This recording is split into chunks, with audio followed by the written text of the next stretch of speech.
Qual é o momento certo de ter filhos? Essa é talvez uma das perguntas que mais assombram, sobretudo, as mulheres hoje em dia. Esperar para realizar seus sonhos e metas profissionais? Viajar bastante? Ganhar muito dinheiro? Seria então a parentalidade uma maratona para a qual você deve se preparar por toda uma vida? Ou, quem sabe, apenas uma experiência para lidar com a falta de controle? Esse papo merece o seu play, pode confiar. Oiê, tudo bem com você? Eu sou o Thiago Queiroz e esse é o podcast Pausa para Sentir. Sou psicanalista e resolvi criar esse podcast para bater um papo com calma. Pra gente falar sobre as coisas que estão escondidas ali embaixo do tapete, sabe? Pra gente criar um cantinho seguro para conversar sobre as emoções. É um convite para você dar uma paradinha aí e sentir. E eu espero de verdade que esse podcast se torne um amigo nessa sua jornada de autoconhecimento. Pra gente transformar as nossas relações e curar todas as nossas feridas, ou o máximo que a gente conseguir curar. Então, para um pouco, ouça essa conversa, faça uma pausa para sentir. E estamos aqui a todo vapor, né, na nossa segunda temporada. Eu estou muito feliz com a repercussão do primeiro episódio da segunda temporada, então estou aqui feliz demais dando essa continuidade e pedindo mais uma vez para você me ajudar a divulgar esse podcast, tá bom? Você faz toda a diferença. Quando você pega esse episódiozinho, joga lá nos seus stories, me marca, fala que você está ouvindo, ou que você manda por DM, por WhatsApp, pro seu amigo, para sua amiga, fala assim, olha, acho que isso aqui talvez você vá gostar de ouvir. Eu estou amando toda essa ajuda que vocês estão me dando, mas eu preciso cada vez mais que vocês aí façam esse trabalho de divulgar meu podcast. É só isso que eu peço. Bom, esse tema daqui, ele veio de um e-mail que eu vou ler, da Margarida, obviamente o nome fictício, mas vamos ver se eu consigo lembrar até o final, talvez assim eu vá lembrar. Eu tô ficando bom em lembrar esses nomes que eu invento, hein? Mas ele é um e-mail que eu cheguei a pensar em não fazer, porque afinal de contas o Pausa para Sentir não é exatamente para falar sobre parentalidade, sobre filhos, mas ao mesmo tempo eu pensei assim, bom, ele é para falar sobre a nossa vida, né? Sobre coisas da vida adulta, coisas da vida humana. Então, filhos também representam uma boa parte disso daí. Ou pelo menos essa decisão, esse momento de será que eu devo me preparar mais? Será que é a hora? Será que eu devo ter filhos de fato? Ou será que eu não deveria ter nenhum filho aqui agora? Então a gente vai falar sobre isso e eu vou começar lendo aqui o e-mail da Margarida. Ela fala assim, oi Thiago, tudo bem? Pode me chamar de Margarida. Eu estou desde o seu primeiro episódio tentando criar coragem para te escrever aqui. Bem, comecei a te seguir porque alguém postou algo seu no Instagram. E comecei a te seguir como eu tô querendo ser mãe. Ou, na verdade, criando coragem de me ver como mãe. E você me chamou a atenção pelo seu trabalho de educação positiva. Bom, estou tentando criar essa coragem por 2 motivos. Um deles é que eu moro fora do Brasil há quase 5 anos. E o outro é que, desde então, eu sou dependente do meu marido. E isso me aflige de certa forma. Temos até uma vida razoável, mas dá medo de depender dele para tudo, sabe? Enfim, minha vida nunca mais foi a mesma desde que imigrei. E já alcancei muitas coisas, como ser bilíngue, por exemplo, que era um dos meus objetivos, e também me sentir uma pessoa mais livre. Quando vivia no Brasil, mesmo já casada, eu me sentia muito presa aos meus pais e familiares, pois eu sempre fui a mãezona para todos. Era a mim que eles recorriam, desde minha irmã até a minha mãe.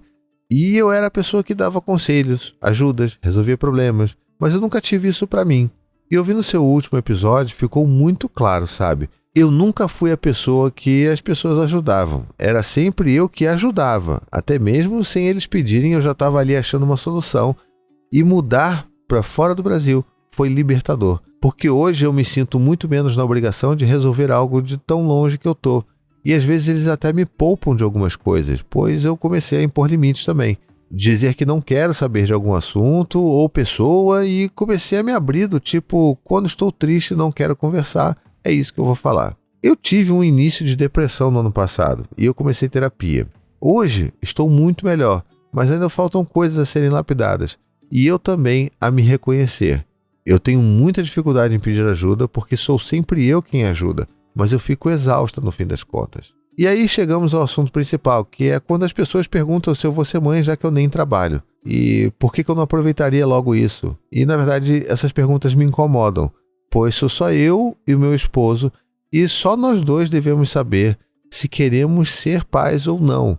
E eu não sei se eu tenho postergado muito isso devido à minha instabilidade profissional, ou né, a dependência que eu tenho por ele, ou porque eu me sinto muito responsável desde muito cedo e talvez agora esteja vivendo com mais tranquilidade sem ter que cuidar de alguém. Num dos seus últimos episódios, eu lembro de você falar que alguns pais deixam as crianças chorarem no berço para dormir, e você até fala o porquê não fazer isso. Bem, eu me lembro da história que meus pais contavam que quando eu era bebê, eu era tão mimada que não dormia no berço e só chorava de manhã, e meu pai teve que me dar uma palmada para eu parar.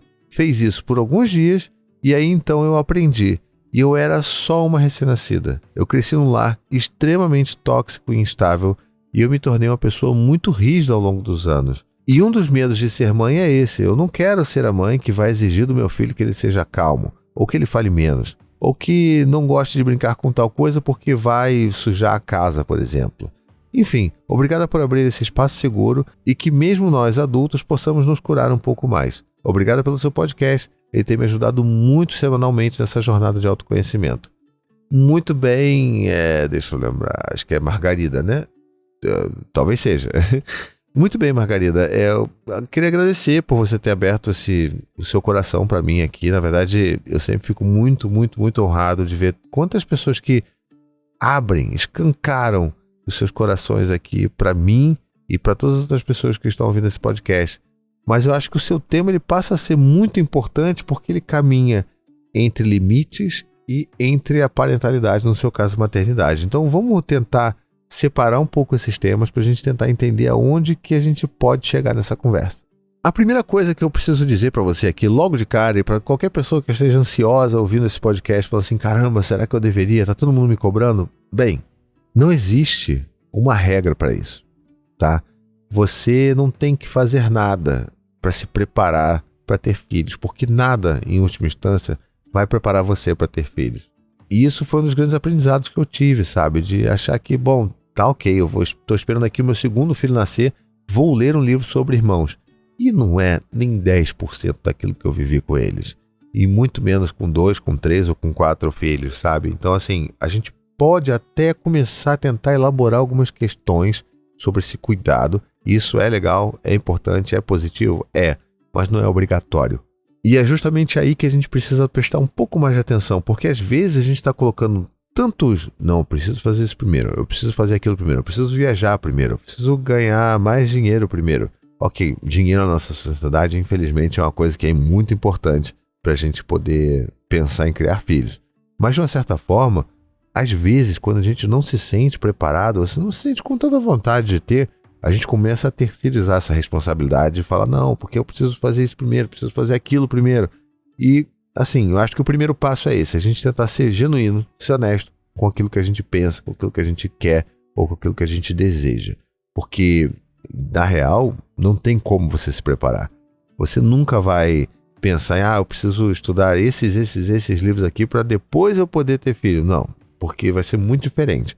As coisas que você lê, que você estuda eventualmente sobre o tema, podem te dar uma certa base, vamos dizer assim, e é muito positivo, mas não vai te preparar exatamente para todo o rolê que é ter filhos, sabe? Então, assim, não existe um momento perfeito para você ter filhos. E, assim, é muito real aquela fala de, olha, eu tô trocando a roda do carro em movimento. E, é literalmente isso. A gente tá aprendendo enquanto a gente ainda tá fazendo, enquanto a gente está errando para tentar acertar, sabe? Então, ter filhos é muito disso. Agora, ser mãe, você deve ser mãe? Não, não deve ser mãe. Se você não quiser, tá tudo bem. Sabe, a gente precisa pensar muito sobre essa questão da maternidade compulsória, de que a mulher, quando chega em determinada idade, ela tem que ter filho. Não, como você não vai ter filho?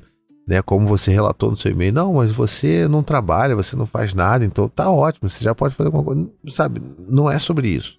Não é sobre ocupar um cargo. Ter filhos é muito mais importante, é muito mais responsabilidade do que isso para a gente simplesmente achar que toda mãe deveria ter filho, todo pai deveria ter filho, sabe? Não é sobre isso.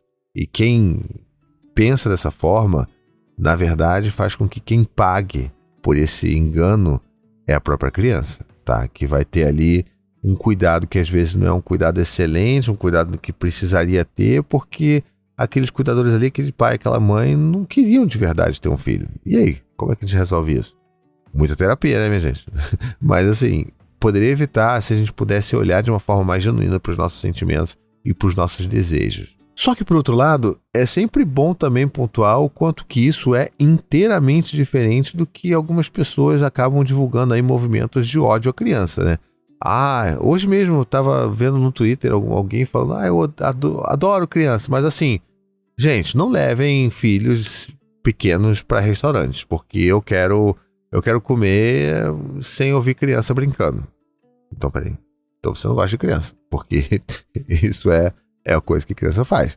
Então, eu acho que muita gente acaba se escondendo no meio desse lugar de, sim, mães e pais podem optar por não ter filhos, e tá tudo bem, para acabar disseminando ódio em relação à criança e desrespeito em relação à infância. Então, assim, isso aí já ultrapassa todo o limite do razoável, do respeitoso, e a gente não pode compactuar com isso. Então, assim, esses movimentos, eles sempre precisam ser questionados, porque não é assim que a banda toca, não é assim que deveria ser, porque crianças são crianças não são mini adultos, e o mundo já vamos dizer assim, não amigável o suficiente para as crianças, para a gente ter tantas outras pessoas dizendo que não gostam de criança e que quer que elas passem longe delas, como se elas esquecessem que elas já foram crianças e que já precisaram dessa relação com outras pessoas, com pessoas diversas, de idades diferentes, de jeitos diferentes, sabe? Então, não é esse o caminho. Mas também tem uma parte aqui, Margarida, no seu e-mail, que ela é extremamente importante, eu acho que dialoga muito com essa sua dúvida sobre ter filhos ou não, que é justamente o fato de como você teve essa infância, né, tão rígida, vamos dizer assim, que isso tenha refletido hoje, sim, na sua dificuldade de pedir ajuda, porque hoje, mesmo que inconscientemente, você sabe que pedir ajuda é meio que assumir que você é incapaz de resolver aquilo, que você não é bom o suficiente para fazer aquilo que deveria ser feito. E isso é muito comum, sabe? Muitas pessoas têm dificuldade de pedir ajuda por causa disso. E aí vão se esconder daquelas falácias, não, é porque eu sou muito perfeccionista. Mentira. É porque não consegue pedir mesmo. É porque não consegue aceitar ajuda. Porque é necessário um grande salto de vulnerabilidade para você aceitar ajuda. Ou, até mais difícil ainda, você pedir ajuda para alguém. E eu vejo isso ao meu redor o tempo todo. E por fim, eu acho que tem um ponto aqui que é muito crucial no seu e-mail, Margarida, que você fala sobre limites. E eu particularmente acho que é muito mais difícil impor limites do que qualquer outra coisa, tá? Eu não estou falando nem necessariamente com relação aos nossos filhos, eu estou falando com relação às outras pessoas que são adultas e que fazem parte do nosso círculo de amizade, da nossa própria família. Então, a gente precisa sempre lembrar que limite é afeto também, sabe? Limite é uma demonstração de amor e de cuidado. Olha, aqui é o meu limite. Eu não posso passar daqui. E eu quero me proteger de você não ter que passar daqui, mas eu também quero que você se beneficie de não ter que me ver ultrapassando o meu limite. Porque a gente fica achando que ser gentil é aceitar qualquer coisa. E ser gentil não é isso. Porque se você é gentil no ponto de vista de aceitar qualquer coisa, você está sendo só gentil com as pessoas lá de fora e não com você mesmo, sabe? Então, ser gentil não é você passar por cima dos seus limites. É entender que limite é uma expressão de cuidado, de afeto também. Ou seja, eu vou deixar bem evidente para aquela pessoa, falar, olha, mãe, assim, não tem como. Você não pode vir aqui toda semana na minha casa. Não funciona. Então, assim, não quero. Vamos negociar aqui, uma vez a cada 15 dias a gente se encontra, tá tudo bem. Tá, mãe? Então, assim, toda semana não dá. Isso é muito mais genuíno, muito mais carinhoso com você mesmo, porque você está estabelecendo esse limite, mas também é carinhoso com a outra pessoa, porque a outra pessoa normalmente não faz a menor ideia de como que às vezes você está se sacrificando por conta de algum evento, ou de alguma relação, ou de alguma atividade que você simplesmente não negou porque você tinha dificuldade de impor esses limites. E o que é essa dificuldade? Se a gente parar para pensar, essa dificuldade de impor limites, ela vem dessa infância que é muito violentada, sabe? Não estou nem falando no sentido físico da coisa, mas é muito desrespeitada. A gente não consegue dar limites porque a gente sempre foi obrigado a obedecer todas as condições que os nossos cuidadores impunham pra gente, com medo da gente perder o afeto que deveria ser dado, sabe assim, quando você tem pais e mães, cuidadores que ficam fazendo como se fosse um leilão do afeto. Olha, você quer esse meu afeto aqui? Então peraí, você vai ter que fazer isso aqui e aquilo lá. Você tem que corresponder às minhas expectativas para você ter o meu afeto. Quando a gente utiliza afeto como moeda de troca, a gente tem um problema muito grande para a autoestima dessa criança, que ela vai crescer achando que ela precisa, sabe, agradar os outros e fazer tudo que os outros pedem e que não pode reclamar, porque é só assim que elas vão ser amadas, essas pessoas. Então, isso daí tem um contexto ligado diretamente com isso que você falou, Margarida, porque assim, essa dificuldade de limites que você tem é tão grande, que foi mais fácil você imigrar do país, ir para outro lugar, construir uma vida longe, sabe assim, muito longe da sua família, para você perceber os benefícios que era de você ter limites. Você hoje, com terapia, consegue estabelecer alguns limites com relação à sua família, beleza. Mas em última instância, essa grande mudança, ela é um grande limite por si só, que você deu esse passo quando você aceitou se mudar com o seu marido, sabe? Então, assim, a gente precisa lembrar que às vezes a gente faz coisas tão maiores, tão mais drásticas para impor limites, porque a gente está no nosso, né, limite, eu vou até fazer um trocadilho, que a gente esquece que a gente poderia fazer esses limites lá atrás. E por que eu estou falando isso lá atrás? Porque a gente acumula as coisas. Se a gente está consistentemente ultrapassando os nossos limites em função de uma relação que a gente quer construir com outra pessoa, isso daí em algum momento vai estourar, sabe? Porque não tem onde acumular tudo isso.